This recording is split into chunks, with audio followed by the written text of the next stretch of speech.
BET used to be a popular topic of discussion within the Black community, but over the past years, its influence and audience have been gradually declining. The recent BET award show that was hosted on the channel hit an all-time low in viewership, with only 2.4 million views, compared to its peak in 2009 with over 10 million views. From the 80s until the early 2010s, the channel served as a cultural hub that not only provided entertainment, but news and updates on current events. Having quality original programs such as BET Nightly News, Comic View, and 106 in Park attracted people to the channel. So what happened? What were the turning points that led the network from being a former staple of Black entertainment to being the subject of ridicule and losing people's interest? Hello everyone, it's your host, Mr. Renaissance, and in today's video, I will go over the decline of BET. Before I can dive into the decline of BET, I must explain the channel's history. At the time of this recording, BET has spent half of its existence as a Black-owned company, so I decided to split this section into two parts. The first part being The Age of Johnson, named after co-creators Robert L. Johnson alongside his wife Sheila, as they formerly owned the network, and Age of Viacom, a corporation who later purchased BET in 2001 for $3 billion. For most of the 70s, Robert and Sheila were making moves by connecting with politicians. They worked to gain recognition from investors with their ideas. During this time, they noticed that there was an untapped market potential for Black consumers. There were few roles for Black characters that didn't portray them in a stereotypical light, and they wanted to change that. They also addressed the issue of wage discrimination for actors and producers. Thanks to the support and financial backing they received, BET eventually launched on January 25, 1980, with the headquarters in Washington, D.C. It started as a 2-hour programming block, with the first two shows to be aired being Bobby Jones Gospel and Video Soul, which played music videos and performances by Black artists. The 90s were a prosperous time for BET. It was in millions of American homes, the time slot was increased drastically for programming, and additional channels were created. It became the first Black-controlled company under Robert Johnson when it was listed on the New York Stock Exchange. Making the company public helped with the rapid growth and bringing additional support. This led Robert to eventually become the first Black billionaire. BET has generated a lot of historical precedents, so this really makes the downfall even more tragic. While the channel and its founders were basking in many firsts, trouble was emerging. It wasn't just smooth sailing, as there were several issues that began under their reign but became more apparent under the Age of Viacom. A lot of these issues also started to occur in the 90s. Dealing with stereotypes of characters and situations is something that if BET didn't handle properly, they could end up reinforcing negativity and cause issues. Balancing intellectualism and provocative content that brought in viewers put Johnson and others into a tight position. If they leaned heavily on one side, they would risk losing potential viewers. Finding companies who wanted to advertise on a network proved to be challenging. Advertisers didn't think their commercials would be effective towards a Black audience, which led them to avoid the channel. Although, there were companies that tended to have predatory marketing tactics or suggestive content that they didn't want to promote on other networks and saw BET as a target.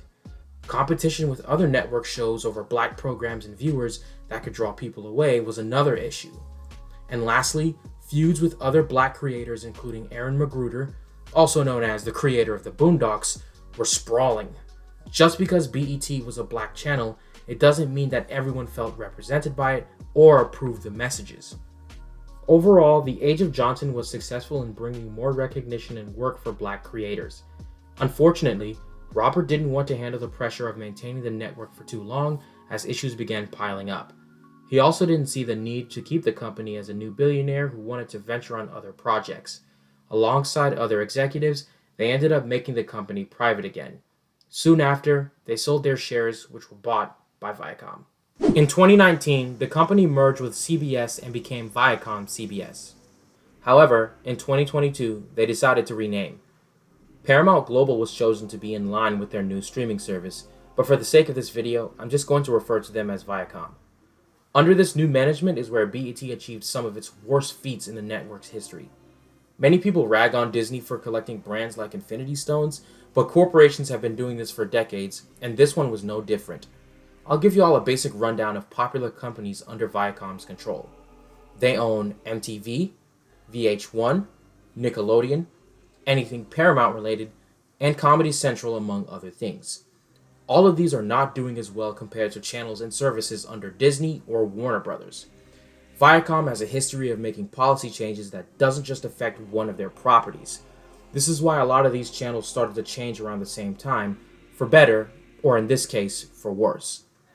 Now that it's established that their management skills are questionable, let's get into the main reasons for the decline of BET.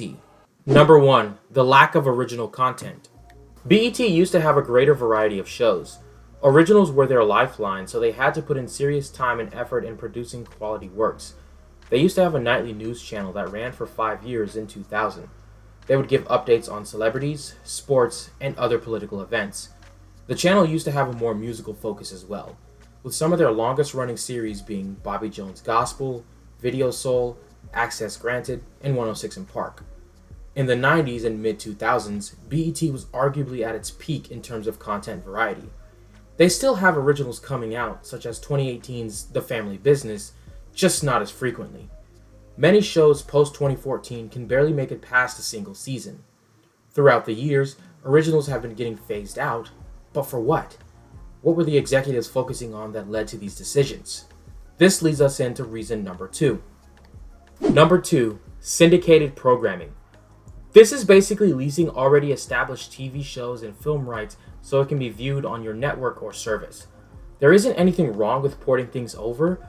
If viewers are into something that wasn't on your channel, but it's brought over, this will encourage people to stay and reduce competition for their attention. However, there is a problem when this practice is relied on too much. People will burn out from old shows they have seen over and over. Also, if the show is disliked, it will take away time from other things. During the age of Johnson, they had to rely more on original programming due to a lack of network associations, business deals, and other issues. Now that Viacom is in charge, they can throw their weight around and get access that Johnson couldn't. Using a min-max strategy or trying to reduce costs while maximizing profits is their goal. Why spend millions of dollars hiring actors, producers, and other workers for projects that keep failing? Instead, why not pay for something that already exists? It's cheaper, low risk, and can potentially bring in a similar amount of attention or more. For this reason, Viacom uses over 3 times as much borrowed content than in the age of Johnson. Let's take a look at the BET TV guide for Thursday, March 10th and Friday, March 11th for 2022.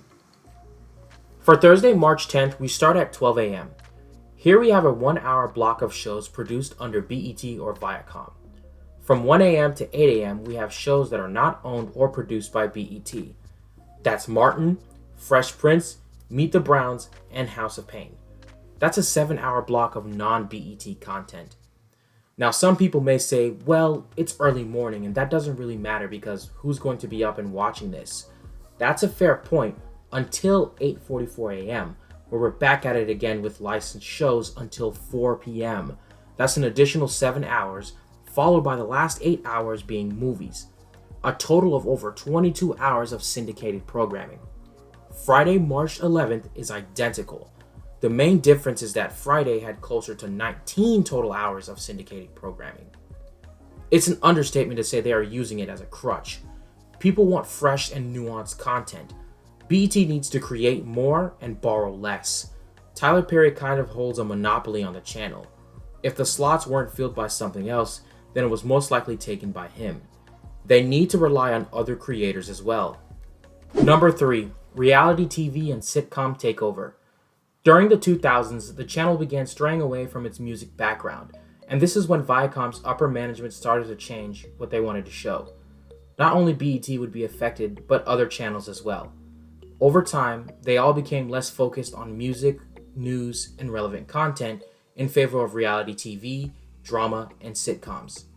They saw this type of content as trendy and wanted to cash in on the success. There isn't a problem with bringing in new elements. It's the simple fact that they removed previously established staples of the channel entirely. They didn't make any attempt to integrate old and new programming. So let's take a look at what they chose as replacements. 2013, Second Generation Wayans. 1 season, 10 episodes. 2015, The Westbrooks. 1 season, 10 episodes. 2016, The Gary Owens Show, 1 season, 10 episodes. 2017, Rebel, 1 season, 9 episodes.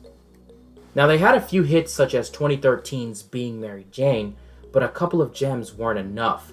They got rid of so much content to make way for new stuff, but the quality was terrible. So this is why they rely so heavily on syndicated programming now. They took a huge risk changing the formula and it did not pay off.